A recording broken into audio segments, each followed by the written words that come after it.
श्री सीतारामचंद्राभ्यां नमः।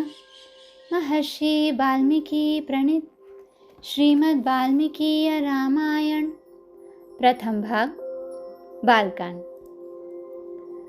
24वें सर्ग में हमने सुना श्री राम और लक्ष्मण का गंगा पार होते समय विश्वामित्र जी से जल में उठती हुई तुमुल ध्वनि के विषय में प्रश्न करना, विश्वामित्र जी का उन्हें इसका कारण बताना, मलद, करुष एवं ताटका के वन का परिचय देते हुए उन्हें ताटका का वध के लिए आज्ञा प्रदान करना।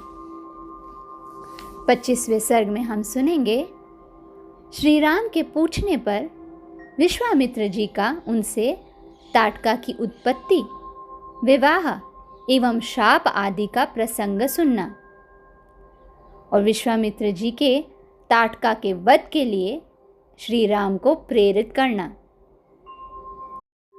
अपरिमित प्रभावशाली विश्वामित्र मुनि का ये उत्तम वचन सुनकर पुरुषिंह श्री राम ने ये शुभ बात कही। मुनिश्रेष्ठ, जब वो यक्षिनी एक अबला सुनी जाती है तब तो उसकी शक्ति थोड़ी ही होनी चाहिए, फिर वो 1000 हाथियों का बल कैसे धारण करती है?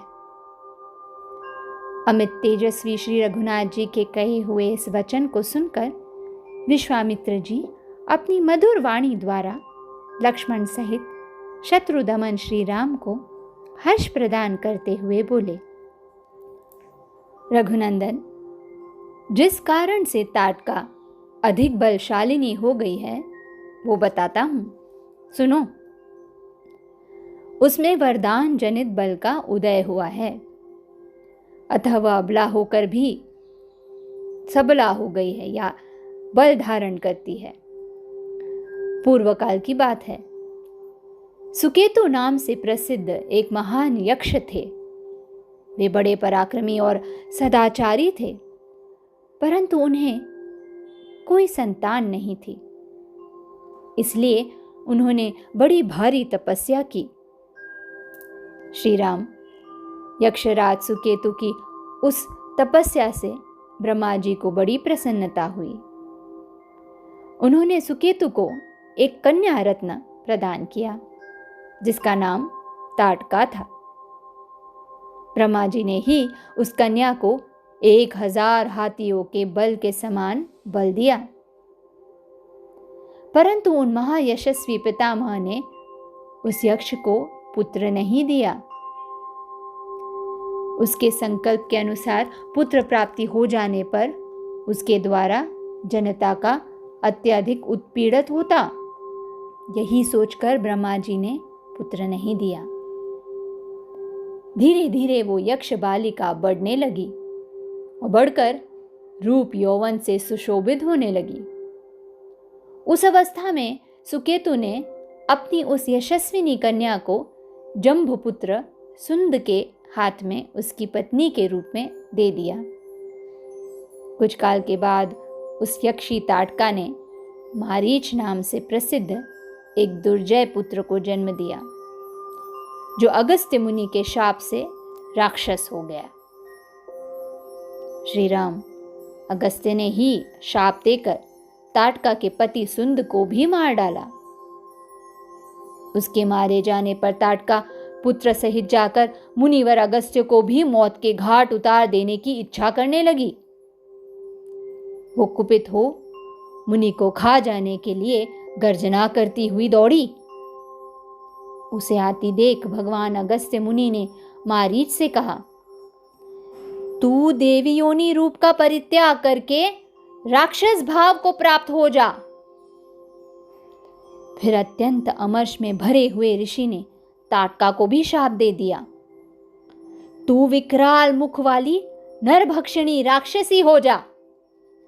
तू है तो महायक्षी, परंतु अब शीघ्र ही इस रूप को त्याग कर तेरा भयंकर रूप हो जाए। इस प्रकार शाप मिलने के कारण ताटका का अमर्ष और भी बढ़ गया। वो क्रोध से मूर्छित हो उठी और उन दिनों अगस्त्य जी जहां रहते थे उस सुंदर देश को उजाड़ने लगी।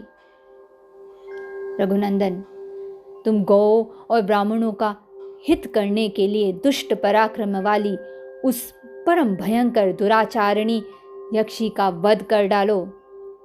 रघुकुल को आनंदित करने वाले वीर, उस शापग्रस्त ताड़का को मारने के लिए तीनों लोकों में तुम्हारे सिवा दूसरा कोई पुरुष समर्थ नहीं है। नरश्रेष्ठ, तुम स्त्री हत्या का विचार करके इसके प्रति दया न दिखाना। एक राजपुत्र को चारों वर्णों के हित के लिए स्त्री हत्या भी करनी पड़ी तो उससे मुंह नहीं मोड़ना चाहिए। प्रजापालक नरेश को प्रजाजनों की रक्षा के लिए क्रूरतापूर्ण या क्रूरता रहित पातक युक्त अथवा सदोष कर्म भी करना पड़े तो कर लेना चाहिए। ये बात उसे सदा ही ध्यान में रखनी चाहिए। जिनके ऊपर राज्य के पालन का भार है, उनका तो ये सनातन धर्म है। कुकुत्स्थकुल नंदन ताटका महापापिनी है, उसमें धर्म का लेश मात्र भी नहीं है, अतः उसे मार डालो। नरेश्वर, सुना जाता है कि पूर्व काल में विरोचन की पुत्री मंथरा सारी पृथ्वी का नाश कर डालना चाहती थी। उसके इस विचार को जानकर इंद्र ने उसका वध कर डाला। श्री राम प्राचीन काल में शुक्राचार्य की माता तथा भृगु की पतिव्रता पत्नी त्रिभुवन को इंद्र से शून्य कर देना चाहती थी। ये जानकर भगवान विष्णु ने उनको मार डाला। इन्होंने तथा अन्य बहुत से महामनस्वी पुरुष प्रवर राजकुमारों ने पापचारिणी स्त्रियों का वध किया है। नरेश्वर, अतः तुम भी मेरी आज्ञा से दया अथवा घृणा को त्याग कर उस राक्षसी को मार डालो। इस प्रकार श्री वाल्मीकि निर्मित आर्ष रामायण आदि काव्य के बालकांड में 25वां सर्ग पूरा हुआ। 26वें सर्ग में हम सुनेंगे श्री राम द्वारा ताटका का वध। धन्यवाद।